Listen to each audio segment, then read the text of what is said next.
All right, ladies and gentlemen, boys and girls, welcome back. It is your voice, not the new voice, not the voice, just a voice. That would be me, Dave, the real music observer, observing real music in real time for real people just like you. Right there. And me. Yes. Okay, so Steve Perry's career, all right, even before he joined Journey, here's this, again, this is kind of like Journey 101 stuff. Journey is this progressive, some people call it like jazz fusion, jam band, rock band on their first three albums. Just very different from when they became super famous with Perry. Perry really started to, I guess, mold and shape the band in a different direction, no question. Neil Schon at one point says, hey, I'm on board with the new Journey. Perry's associations, I mean, if you look at the music he was trying to make with the Alien Project, just to start,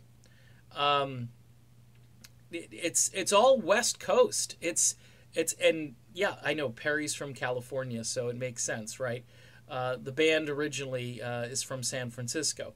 Typically, it's Los Angeles that is sort of the hub to this music because you had bands like Toto and all the studio musicians.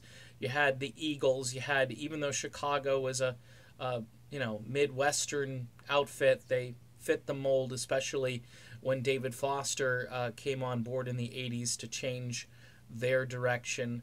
But Perry, all of his associations, if you look at the folks, especially the people he hung out with on Street Talk, that is a West Coast album, all right? Oh Sherry might have been the most, non-West Coast track because of the vocal gymnastics at the beginning and how the song kind of has this, vibe to it. But if you boil it down, Foolish Heart, She's Mine, all of these songs have a real hardcore West Coast vibe. You got to look at working with Kenny Loggins on Don't Fight It, working with America on one of their sort of unknown albums during the mid-1980s. And Perry, if you look up on YouTube, he was really giving it a push. He was talking about how he really liked America and how he liked what they were doing at the moment. And then by the time, folks, we get out of the arena rock phase, and by the way, Journey has West Coast moments. On Escape, Who's Crying Now? Imagine, instead of Neil Schon's guitar solo, which is brilliant, okay? It's an absolutely brilliant, it's one of the great guitar solo outros in history. Imagine a saxophone solo at the end of that. I mean, and that makes it even more of a West Coast tune, but you don't necessarily need the sax when you've got Neil, all right? And he does it again on a tune called I'll Be All Right Without You, which, pure West Coast magic, again. And then you can file all of Trial by Fire under West Coast. So you've got Street Talk. Now, For the Love of Strange Medicine is in and out. There's some West Coast stuff on there, but there's an attempt, I think, to try to blend and fit in with the angst and the anger and the grungy stuff that's around him a little bit on that. It's still way more melodic than anything that was around him, but I think he was, again, nodding to the West Coast a little bit, but nodding also to maybe the alternative rock scene at that moment.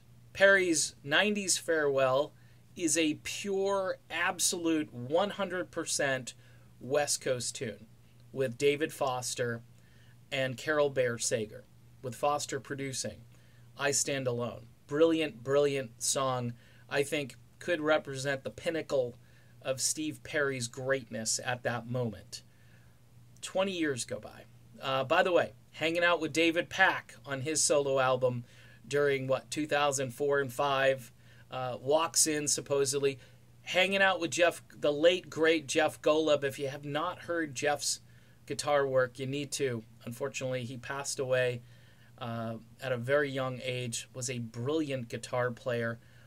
Smooth jazz, West Coast. It's just off the hook fantastic. Go listen to some Jeff Golub. You'll be a happy person.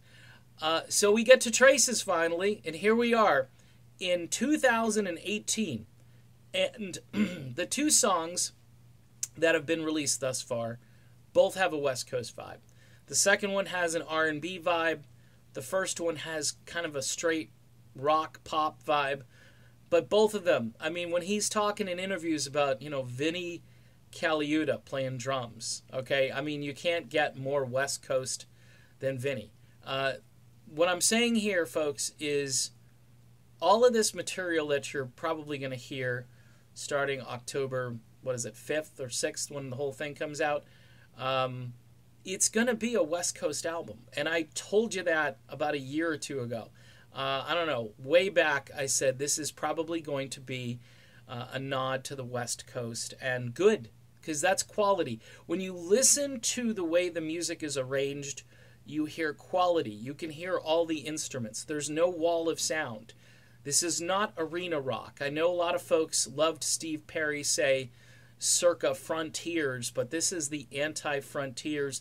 I think Frontiers was kind of like the peak of Journey's arena rock existence. And then Raised on Radio, Steve said, hey, we got to try something different. Steve did not want to do the arena rock. He probably didn't want to kill his voice. I mean, a song like Separate Ways is just, it's vocal torture night after night. Ask Arnel Pineda. Ask whoever has sung it, Steve Augeri. It's brutal. And Steve would rather hang back and sing a tune like No More Crying, where he can still use his voice because he's got enough voice left to do all the inflections that you love. All right, and again, I called it the new voice yesterday and got beat up for it. It's a different sounding voice. That's what I'm saying. I'm not saying it's bad. I'm saying it's good. This is a good thing. And for you fans of real music, and hence the name of this channel and what I do, it doesn't get any more real to me than the West Coast vibe. And Perry has got it going on. So that's my analysis.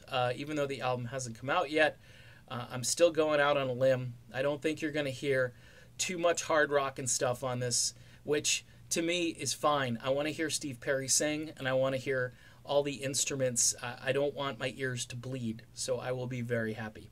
All right, done. Be back soon with more great cutting-edge analysis. Stay tuned for that.